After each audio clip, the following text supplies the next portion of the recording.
All right, welcome to Pencil Racers. My name is Shane, and today I'm going to attempt to draw a racetrack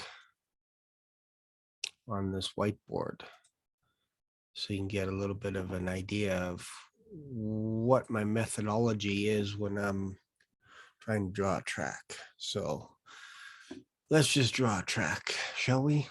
All right, so always start with the edge, obviously. Whoa, why is that like that? Let's do this again. I don't like, let's see.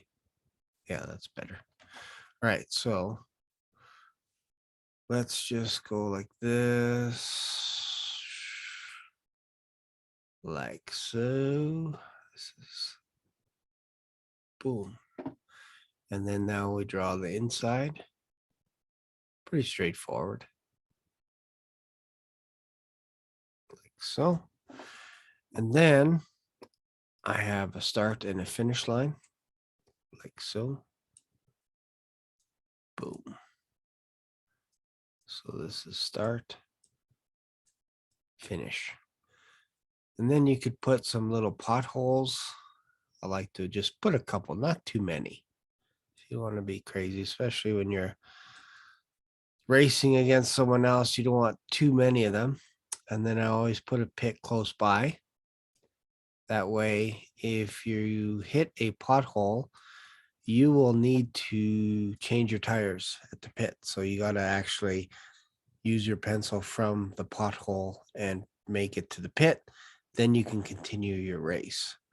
I put that in there because I wanted an obstacle so that people can actually slow down, take their time, and if they hit a pothole, there's a way to get their car back on the road. So let's go. Let's put a pit here. I don't like to put a pit on the racetrack, so I always pick a spot that's pretty close. You can have as many pits as you want, really. The idea is just to fix the tires. Boom. There. So this one has four potholes, 4 pits, and then let's put a water hazard. If you hit a water hazard in the game, it's game over. You lost your car. It's trashed.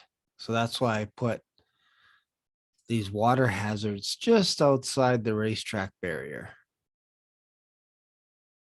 If you hit them, so if you're coming around the corner here and you want to go this way and you accidentally, let me show you this here. This is kind of cool. I think it's this one here. Yeah, this one. So let's just say you're starting here, and then you get to this point, and then you get over here, and then over here, and then you accidentally shoot across here. It happens. Trust me. It's game over for you.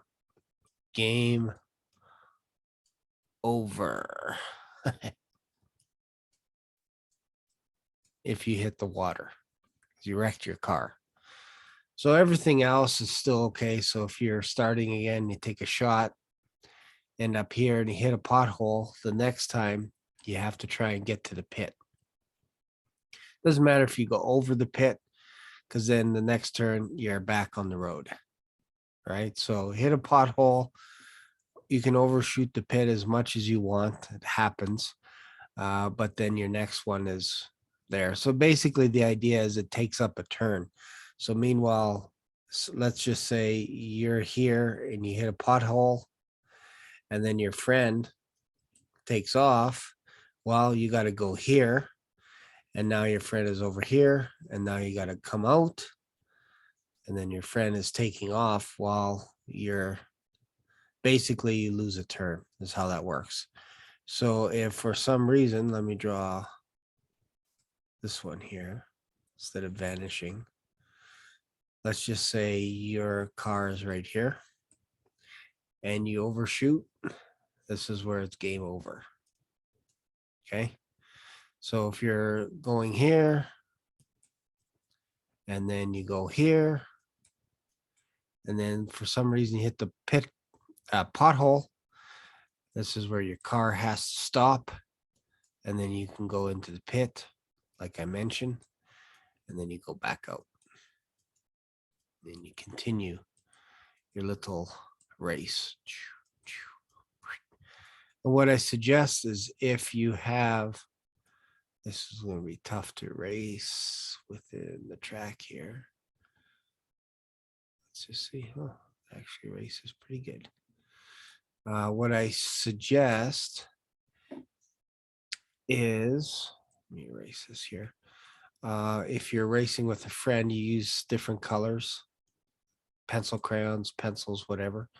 What you can do is you can have one player at the start. Let's just say, for example, one person is X and the other person is O. That way you can track it. And then when you're done the race, of course, at the end, you want to sign off on it. Sign your race and the month, whatever it is, if it's 11th, 21. That just tells you that you won the race. You can keep this as your souvenir, hang it up on your wall, whatever you want. But the idea behind this game is to just have fun. This is how I try to draw them out. Obviously, as you get better at it, you can be a little bit more creative, adding more potholes. Maybe it's a parked car in the middle of the track. Maybe it's a tractor or whatever it is. You can actually do shortcuts, which is kind of cool. So some of the maps that I'll be creating, or some of the tracks that I'll be creating, are going to be fun and fantastic. And if you like this kind of thing, make sure and subscribe to this YouTube channel. That way, anytime I create a new video, you will be the first one to be notified, especially if you click on the bell. Feel free to comment. Let me know your thoughts as well if you like this kind of thing. And then let me know how the races are going. If you're racing your friends, all this kind of stuff. You could also time your race, which is kind of cool. You can have a timer. And then you can also keep track of how many actual pencil strokes it takes. So this would be 1. This would be 2. This would be 3. This would be 4. All the way around. Then whatever it is, you just total that up, and you can keep track of it. I just call them strokes. So 10 in order to get around, and then you can say time. Maybe it took you 3 minutes and 57 seconds. So what I like to do sometimes is I like to print out a couple of these, and then I time myself. So maybe you're trying to get pole position, trying to, you could race with a whole bunch of people here. It gets a little crazy, believe me. Usually 2 or 3 is good enough. But let's just say you wanted to have the chance to go first. You can race around this track, and whoever has the best time, just one person at a time. So you print out 3 or 4 of these, and first person goes, you time it. Second person goes, time them. Third person goes, and then whoever has the best time starts first. So you can do XO and square if you want, XO and triangle. That way it distinguishes the 3 players. If you're using the same color, it gets really confusing fast on a racetrack. So you want to make sure, if you can, to use different colors. Don't use a pen. Pens are crazy. They don't work as good. Pencils are better. Sometimes you could have a nice long shot and it's shocking sometimes, where you're like, wow, I actually covered a lot of territory, especially when you get good at it. You sharpen your pencil and you go just light enough. I'll be sharing techniques in that, but sometimes you can cover a lot of ground. You'd be shocked. So there you go. So thanks for watching. And once again, subscribe to my channel, check out my website, pencilracers.com, and download the free racetracks. And I will see you later. Bye for now.